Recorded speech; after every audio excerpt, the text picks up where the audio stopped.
Hello, this is Ivanyuk. Welcome back. Today we're going on a mission Mayday, which is the key point in the second week of the Season of the Deep. Just as the last time I skipped the salvage part which preceded this quest, there was nothing interesting there, so let's just go on. Fire team, prep your dive loadouts. We've received a Mayday call from an off-site coral extraction team.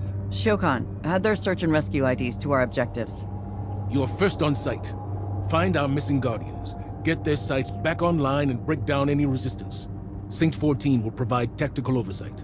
Let's bring our missing crew home. Shokan is Son's ghost, if you wonder.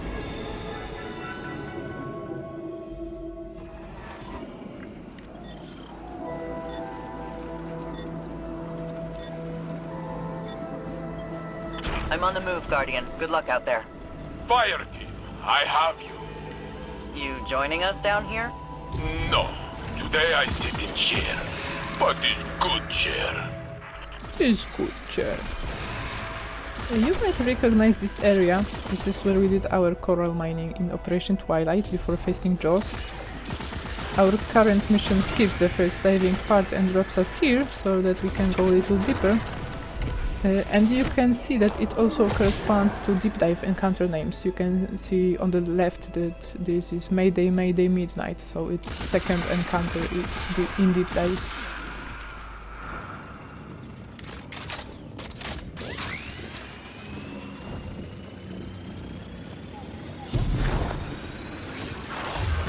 Let's take some gifts.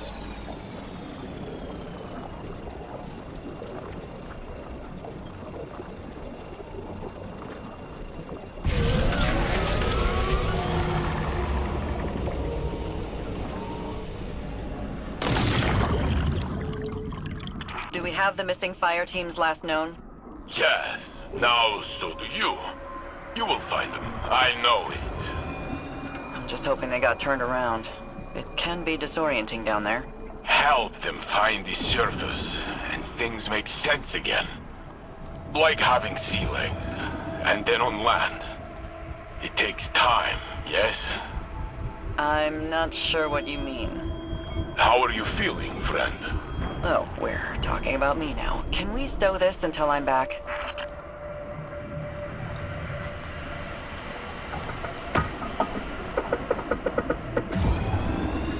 I mean to say, I understand becoming lost.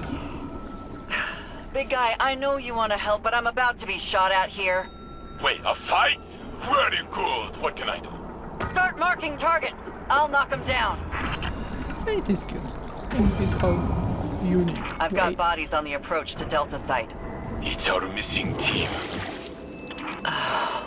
Damn it. The gear's offline. We need to get these running. As you may know, in the middle of week 1 we got access to this season's dungeon, the Ghosts of the Deep. Dungeons are more difficult activities which allow you to go in 3-person fire teams, but there is no matchmaking, so if you don't have your own team you have to check some looking for group channels. Be aware though that other players might have a very different approach to dungeons and raids, especially if they are trying to drop some specific gear. So they want to complete these activities in most efficient way, and that means they may don't give you the time to explore everything by yourself, but expect you to know all the mechanics in advance and just push forward. But it's also possible that you get someone that doesn't really know what they're doing, and they may die a lot and slow you down. Dungeons may take 1 or 2 hours to finish, and you have to cooperate on boss fights, so randomness of fire teams is risky that you're going to waste time. As for Ghosts of the Deep, this dungeon is very interesting mix of the Witch Queen, Season of the Deep, and very old lore, everything focused around the Hive. I'll try to make a video about it, maybe even the next one, we shall see. But now, let's talk a little about Xivu Arath, as she is our main adversary this season. So, Xivu Arath is called the god of war. In Hive terms that means she's a personification of war and gains power from it. And what I mean, maybe let's start from the beginning. First, there was Krill, the smallest species on a planet called Fundament, who could live only 10 years and whole world really tried to kill them. They lived at a continent called the Asmium Court, ruled by the Asmium King. And the Asmium King had 3 daughters, Orash, Safona and Xiro. Orash was the curious one and she was a navigator. Safona was the smart one and she wanted to become mother to live longer than 10 years. And Xiro was the brave one and she was a knight. The Asmium King had a white worm from the deep. He spoke to it and the worm made him fear of a syzygy, an event when Fundament's moons align, causing a massive wave that will crash the floating continents and kill all Krill. He also passed that fear to Orash. And there was also Taox, a sterile mother who was a teacher of King's offspring, and she noticed that King talks to the worm and spends most of his time in an orrery, neglecting his duties. She grew anxious with it and was skeptical if his children are suitable heirs, so she betrayed the Asmium Court and allowed helium drinkers, who were also Krill but at war with Asmium Court, to invade them. The Asmium King was killed, but his children ran away and declared vengeance on Taox. They sailed on Orash's ship, guided by Safona, who took her father's worm and now spoke to it. So it was actually the worm who guided them, and this way 3 sisters were led to the core of Fundament, where they encountered Leviathan, a giant creature who tried to convince them to turn back and follow the way of the sky, which meant the Traveler, which appeared as 53rd moon of Fundament, and most probably wanted to give light to Fundament's inhabitants. But the sisters refused, because they still feared the syzygy and felt that the Krill is just a prey for the whole world, and they wanted something more. They descended further into the deep and met worm gods, darkness-aligned beings who offered them a deal: immortality and power if they ingest larvae, which will feed on their nature. And for Orash this meant exploring and understanding, for Safona cunning, and for Xiro testing her strength. If not, their worms will consume them. The Asmium sisters agreed and took the larvae, becoming Auryx, Savathun and Xivu Arath. Then they filled their ship with larvae to pass them to other Krill. Obviously anyone who rejected were killed, and pushed by worm gods, the Hive acquired technology to leave Fundament from other species, and they conquered 52 Fundament's moons, made moonships and departed into the cosmos, led by revenge on Taox. And this all happened like eons ago, so this is just the beginning.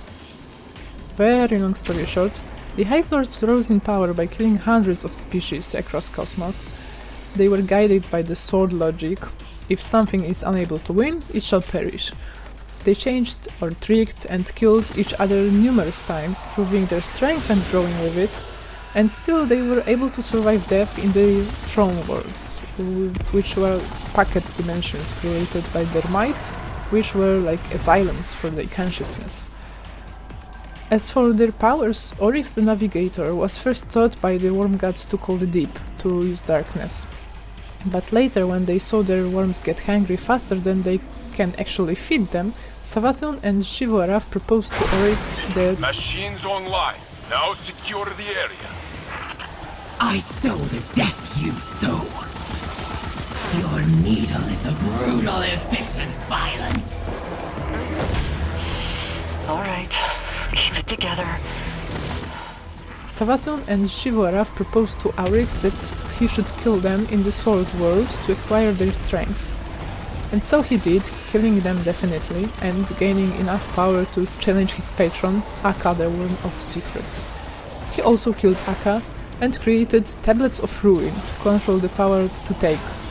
This way he became Auryx the Taken King, as we know him. Then Auryx continued long war with Acumen, and in an act of war he revived Xivu Arath by personificating her, and Savathun in an act of cunning. He also declared the tithe system, and that meant that with every kill, the Hive feeds their worm, leaves some power for its own growth, and passes the rest to their commanders, and they to their commanders, and it goes up and finally reaches the 3 Hive gods, so that they can so they can feed their worms and gain power with every death by Hive's hands without having to commit so much violence. After many interesting events, spawning children and some treasons, after the war at Harmony, 3 siblings parted their ways to be able to grow differently. All of that was described in the Books of Sorrow, a grimoire written by Auryx.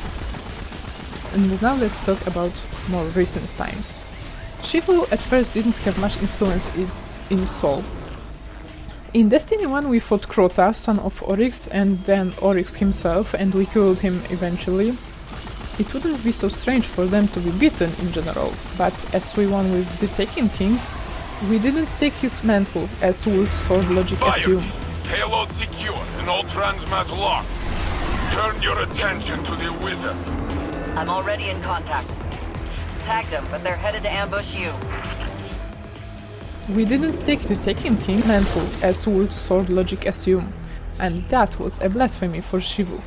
In calcified fragments found in the Dungeon of the Deep, we can hear that she couldn't understand how a spear who pierced a million words may be killed by those who deny this simple truth. Remind them we're not in danger. We are the danger.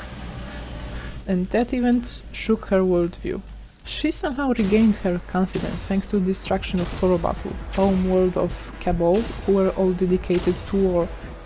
And what is important, it was actually Savathun's gift to her, as Savathun was the one who corrupted General Rath to worship Xivu, and he drove a ritual to summon her on Torobatl.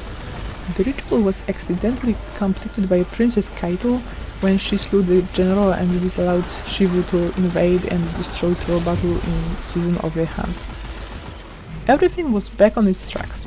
Xivu crashed almost whole civilization and started to make her presence in Sol by spawning Cryptoliths, which turned Hive, Fallen and Cabal into Wrathborn. But Savathun was cunning as always. We learned about the Cryptoliths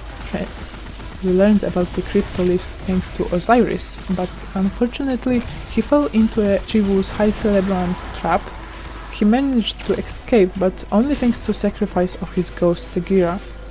As you may remember, Xivu mentions it on the first mission of this season to enrage Saint-14, that Sagira is dead, but Osiris wasn't worth it. Sagira's death hit Osiris hard and allowed Savathun to possess his body.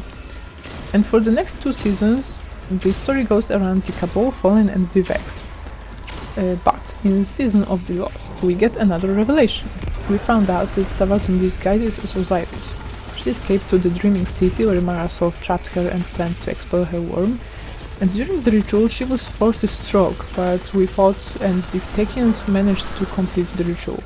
Osiris was back and the worm was extracted, but Savathun, critically wounded, managed to transport herself next to the Traveler, and there was a cutscene where she spoke to the Traveler and she died, but eventually she was resurrected by a ghost, Imaru. In the Witch Queen campaign we get to know that this was actually all planned. Savathun decided to convert to light, predicted it, and even left herself a way to regain memories lost during the resurrection. And that was another huge strike for Xivu Arath. In calcified fragments from the Dungeon of the Deep, she is infuriated and calls Savathun a heretic and says she spits on her grave. According to other fragments, she still sticks to the sword logic and looks forward to the final shape. But there is something underneath. She knows we defeated her several times already, most recently at the end of Season of the Seraph, when Rasputin sacrificed himself to not allow a massacre of her own army, which would open the way for more Xivu's forces to invade Earth. There is some doubt in her. That doesn't necessarily mean she will abandon the sword logic, but it's worth noting that most of the disciples of the Witness didn't have clear view on his plans, and they all understand the final shape in their own way, slightly different. So it's possible that when the story continues and we all see what the Witness is going for, she may be driven away from supporting him. But as for now, she is our main enemy. We have to remember that she is the master tactician and that she grows in power from war and killing, no matter who fights and who wins. And we Guardians are quite effective at fighting and killing, so she might as well use us as her own weapons.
I used to know every fire team that passed through Titan's rig.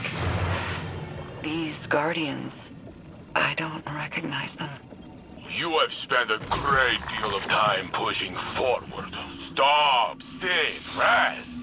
You will come to know again. Then you will find others to push with you. Like now. You don't have an off switch, do you, Saint? That would be bad design. I need to go see Asa. Send me their names. They will be in your debriefing. Thanks, Tactical. Sloane out.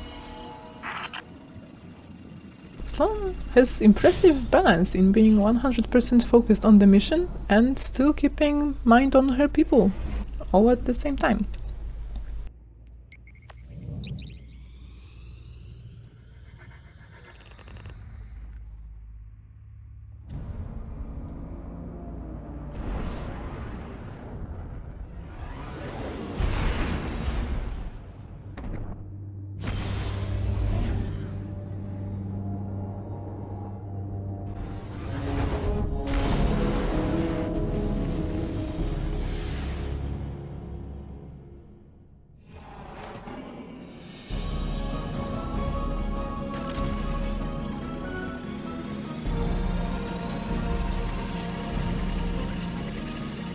Wondering what the creature has to share, Guardian?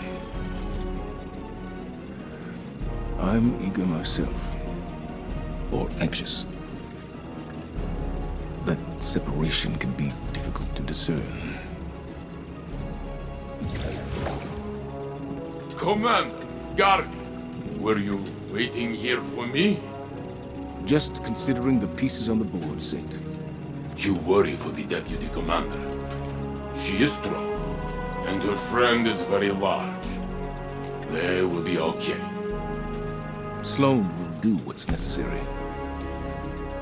But after that, things are less simple.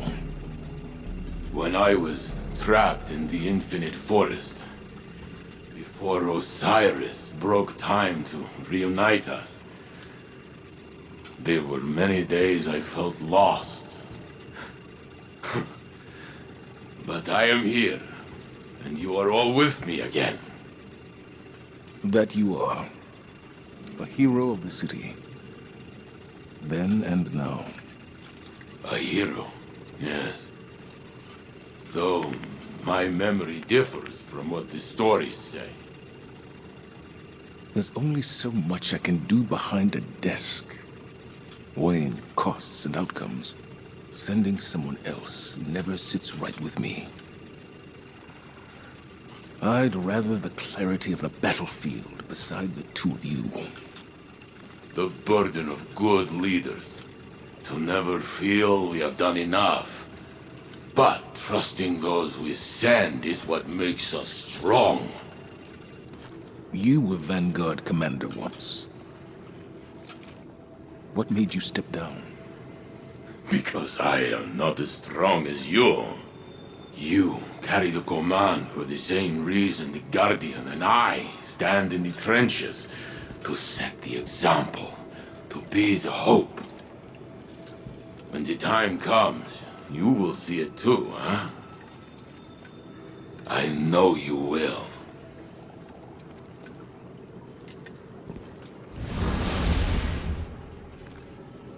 Into the trenches then, Guardian. Yours on Titan. And mine in the tower. I look forward to your report. Poor Zavala. Looks like he's being forced to sit at his office post so that others like Saint can go fight and live their lives at full.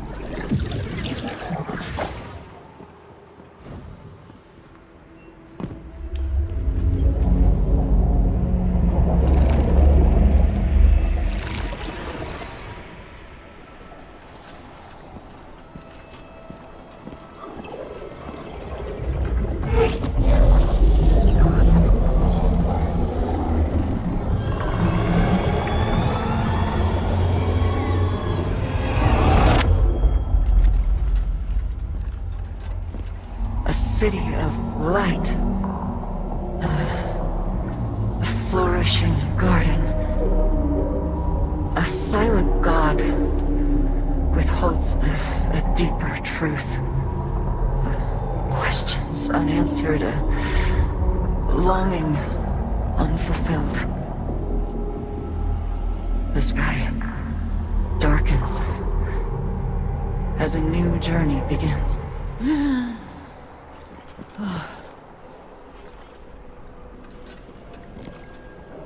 I'm very curious where is this all going.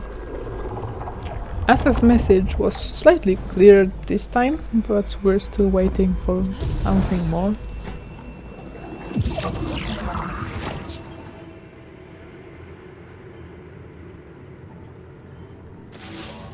It's hard to make sense of Asa's thoughts, but they are coming into focus, taken interference be damned.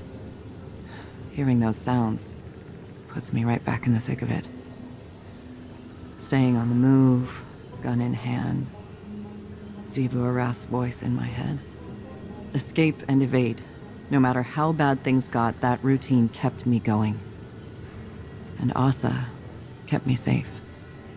She shored up my resolve, helped me find food, watched over me when I caught a few hours of shut-eye.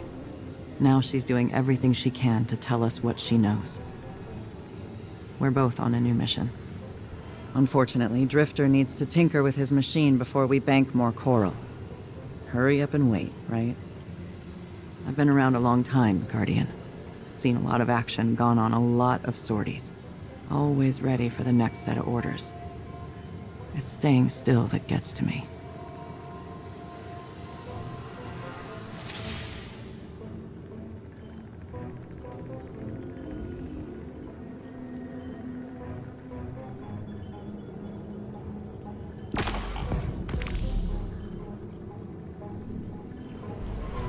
And the radio message?